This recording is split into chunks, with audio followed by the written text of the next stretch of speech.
یعنی وطن سے نکل گیا تھا، میری تو آرزو بر آئی، اب ان کی بھی قدم بوسی واجب ہے، لہٰذا اب ان کی خیر خواہی کرنا، ان کو ملنا، یہ مجھ پر واجب ہے۔ شہزادہ کہتا، میری خبر ان کو کچھ نہیں کہ منہ جیتا ہے، ان کے دل پر کیا خلق گزرتا ہوگا۔ وہ جوان مرد بولا کہ بہت مبارک ہے، چلیے۔ بہزاد خان تو چلیے بہت مبارک ہے، یہ کہہ کر اس نے سامان سفر تیار کرتا ہے، نہیں گھوڑے وغیرہ لاتا ہے، شہزادے کے لیے گھوڑا، شہزادی کے لیے گھوڑی، پھر زیر بختر خود بھی پہنتا ہے اور ان کے ساتھ نکل پڑتا ہے۔ جب شہر کے دروازے پر آتا ہے تو ایک نعرہ مار کر کہتا ہے اور شہر سے قفل کو توڑ دیتا اور نگہبانوں کو ڈانٹ ڈپٹ کر للکار کر بہزاد خان کہتا ہے، اپنے خاوند کو جا کر کہو کہ بہزاد خان ملکہ مہر نگار اور شہزادے کامگار کو، ملکہ مہر نگار اور شہزادے کامگار کو جو تمہارا داماد ہے، ہاں کے پکارے لیا جاتا ہے، یعنی اعلان، میں جو ہے شہزادے کو اور ملکہ کو لے کر جا رہا ہوں، اور جا کر آپ اپنے بادشاہ سے کہہ دو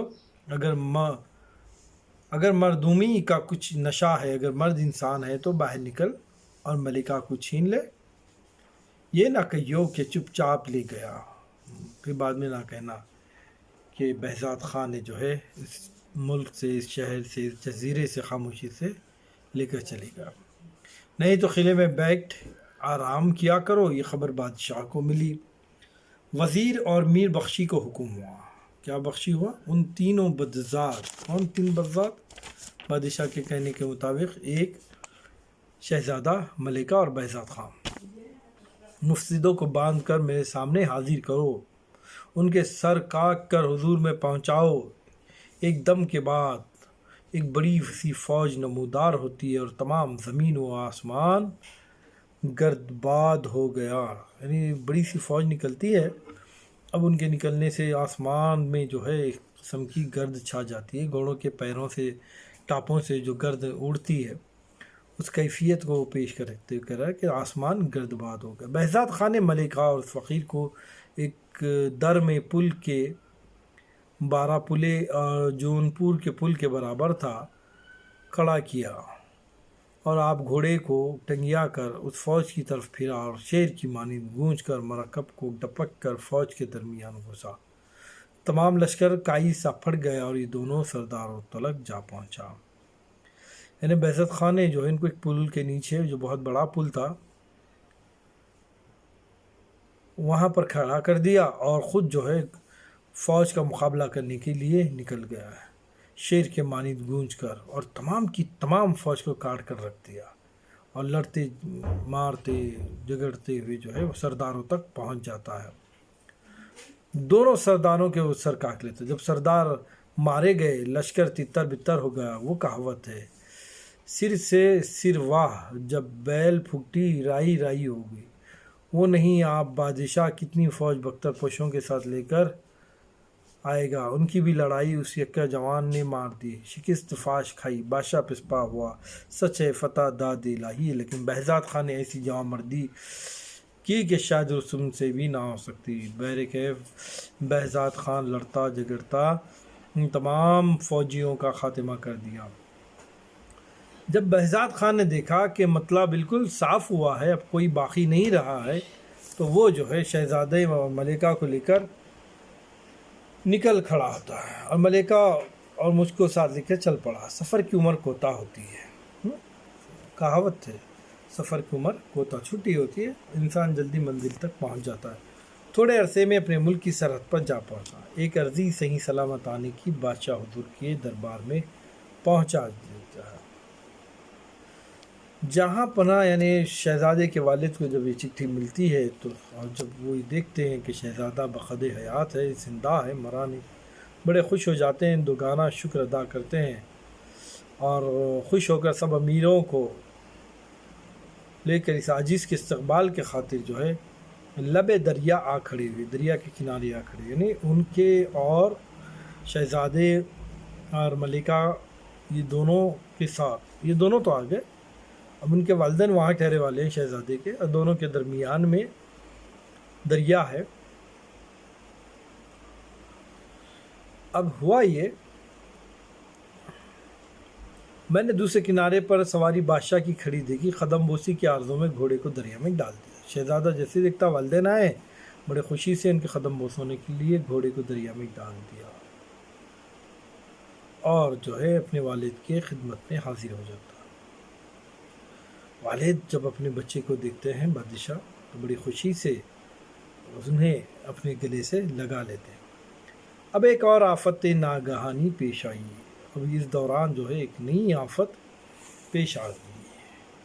کیا نئی آفت تھی؟ وہ نئی آفت یہ تھی کہ جس گھوڑے پر شہزادہ سوار تھا، شاید وہ بچہ اسی مادیان کا تھا جس پر ملکہ سوار تھی۔ شہزادہ جس پہ تھا وہ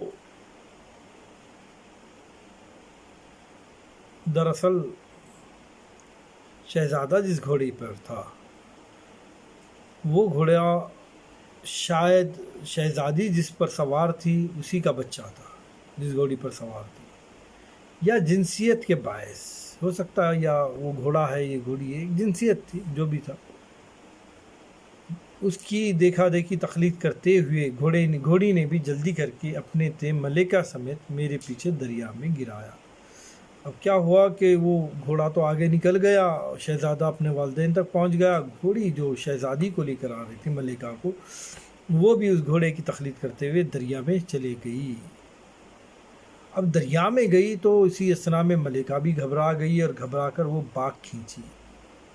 وہ منہ کی نرم تھی، یعنی لڑ گئی، گھوڑی گر گئی۔ ملکہ غوطے کھا کر میں گھوڑی کے ساتھ دریا میں ڈوب گئی۔ پھر ان دونوں کا نشان نظر نہ آیا۔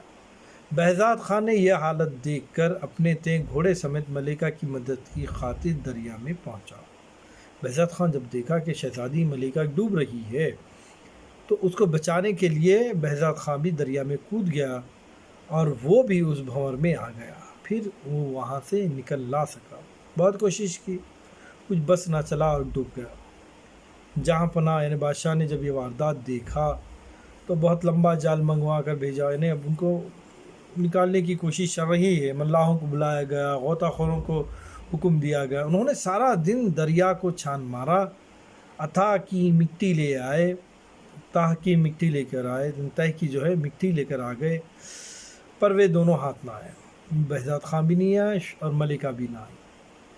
یا فقراء، اب شہزادہ کہہ رہا دیگر فقیروں کو مخاطب ہو کر، یا فقراء، اے فقیروں، یہ حادثہ ایسا ہوا کہ میں سودائی اور جنونی ہو گیا۔ اب شاید ملکہ ہاتھ سے نکل گئی، منزل نکل گئی، تمنائیں نکل گئی، ارمانیں ختم ہو گئی، جنونی ہو گیا، پاگل ہو گیا، اور فقیر بن کر یہی کہتا پھرتا تھا۔ کیا کہتا پھرتا تھا؟ ان نینوں کا یہی سکھ، وہ بھی دیکھا یہ بھی دیکھا۔ یہ آنکھوں کا یہی سکھ تھا کہ وہ بھی دیکھا، یعنی شہزادی ملکہ کو بھی دیکھا اور اس کو ڈوبتے ہوئے بھی دیکھا، سکھ بھی دیکھا، دکھ بھی دیکھا۔ اگر ملکہ کہیں غائب ہو جاتی یا مر جاتی تو دل کو تسلی آتی، ٹھیک ہے بھائی مر گئی، دل کو تسلی آتی، پھر تلاش کو نکلتا یا صبر کرتا، لیکن جب نظروں کے روبرو غرق ہو گئی تو کچھ بس نہ چلا، ملکہ غرق ہو گئی۔ اب کیا کرے گا؟ مرتا ہوا دیکھا ہے، آخر جی میں یہی لہر آئی کہ دریا میں ڈوب جاؤں، شاید اپنے محبوب کو مر کر پاؤں۔ چلیے اپنا خاتمہ کر دیتے ہیں اور مر کر جو ہے شہزادی کو پا لیں گے۔ ایک ایسا خیال، بیجا خیال، مطلب خودکشی اسلام میں حرام ہے۔ ایک روز رات کو اسی دریا میں بیٹھا ہوا اور ڈوبنے کا ارادہ کیا، یعنی شہزادہ جو ہے اب سوچ لیا زندگی ختم کریں گے، ایک دن ارادہ مکمل کر کے آیا اور گلے تک پانی میں چلا گیا۔ اب چاہتا ہوں کہ آگے پاؤں رکھو اور آگے پیر رکھنا چاہتا ہوں، غوطہ کھانا چاہتا ہوں، ڈوب کے مرنا چاہتا ہوں کہ اچانک ایک سوار برقع پوش جنہوں نے تم کو بشارت دی وہی آ پہنچے، میرا ہاتھ پکڑ لیا اور دلاسا دیا۔ میں ایسا دنیا میں ایسا بھی ہوتا ہے، وہ برقع پوش کوئی شخص تھے، وہ آئے اور ہاتھ پکڑ کے مجھے لے کر آئے اور سمجھایا کہ دنیا میں ایسا بھی ہوتا ہے، خدا کی درگاہ سے مایوس مت ہو، اللہ کی ذات سے مایوس نہیں ہونا چاہیے. اگر جیتا رہے گا تو تیری ملاقات ان دونوں سے ایک نہ ایک روز ہو رہے گی، ایک دن نہ ایک دن تیری ملاقات ان سے ہوگی. ہاں، تو اپنی جان ناحق کیوں کھوتا ہے؟ ہاں، کیونکہ ملکہ اور بہزاد خان دونوں بھی زندہ ہیں اس کے کہنے کے مطابق. اگر تو زندہ رہے گا تو پھر ان سے ملاقات بھی ہو جائے گی. اب ایسا کر کہ تو ملک روم کی طرف جا. اور بھی 2 درویش دل ریش وہاں گئے ہیں، ان سے تو جب ملے گا اپنی ملاقات کو پہنچے گا. ملک روم جا، میں نے دیگر اور 2 درویش کو بھیجا ہے. تو جب وہاں جائے گا تو وہ لوگ ملیں گے، اور جب تم ملیں گے آپس میں تو یقیناً تم لوگ اپنی دل کی مراد کو پا جاؤ گے. یا فقرا، یہ موجب حکم اپنے ہادی کے، میں بھی خدمت شریف میں آ کر حاضر ہوا ہوں. امید خوی ہے، وہ کہہ رہا حکم ہوا تھا ان کا اس نقاب پوش کا، لہذا میں بھی آپ لوگوں کی خدمت میں حاضر ہوا، اور امید ہے اس بات کی کہ ہر ایک اپنے اپنے مطلب کو آ پہنچے گا. یعنی ہر کوئی اپنے اپنے مطلب کو حاصل کر لے گا، مرادیں برآ آئیں گی. ہاں، اور یہی میرا حال تھا جو تمام کمال کہہ سنا. اور مکمل کہانی زندگی کی میں نے آپ کے سامنے رکھ دی ہے. اور جو بھی زندگی تھی، یعنی شہزادہ تھا، ایک سفر زندگی میں کیا، شہزادی سے شادی ہوئی ملکہ سے، پھر اب اس کی ہی تلاش میں ہوں. یہی اس کی زندگی. تیسرے درویش کی کہانی تھی جو شہزادے اعظم کا تھا. تو یہاں ہماری جو یہ داستان ہے سید تیسرے درویش کی، وہ تکمیل ہوتی ہے. اب دوسری داستان کو دوسرے ویڈیو میں، دوسرے لیکچر میں ہم لوگ پڑھیں گے. ہاں، آج کے لیے اتنا کافی ہے. اللہ حافظ.